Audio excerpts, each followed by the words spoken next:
நீங்கள் பார்த்துக் கொண்டிருப்பது தமிழ்நாடு முக்கிய செய்திகள்.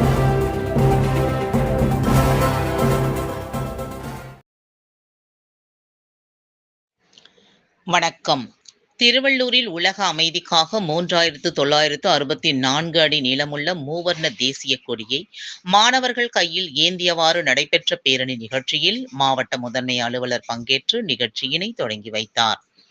திருவள்ளூர் அடுத்த காக்குளூர் பகுதியில் அமைந்துள்ள தர்மமூர்த்தி ராவ் பகதூர் காலவளவ கண்ணன் செட்டி இந்து மேல்நிலைப்பள்ளி வளாகத்தில் மீனம்பாக்கம் அரிமா சங்கம் சார்பில் 77வது குடியரசு தின விழிப்புணர்வு நிகழ்ச்சி நடைபெற்றது.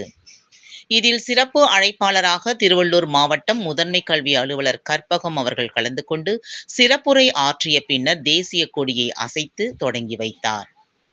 இந்த பேரணியானது தேசிய பெருமையையும் உலக அமைதிக்கான விழிப்புணர்வு பேரணியாகும்.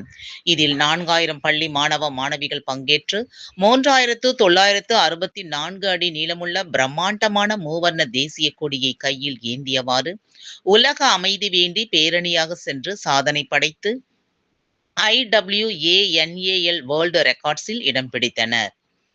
இந்நிகழ்ச்சியில் மீனம்பாக்கம் அரிமா சங்கம் உறுப்பினர்கள் பாலாஜி, பிரமின் தெல்லாகுலா, ஆர் பாலாஜி குப்தா, திருவடி தாராயண குப்தர் மற்றும் TRPCC பள்ளி தலைமை ஆசிரியர் G ராம்மோகன் மற்றும் CC பள்ளி தலைமை ஆசிரியர் ராஜநாராயணன் உட்பட பள்ளி ஆசிரியர்கள், அரசு ஊழியர்கள் கலந்து கொண்டனர்.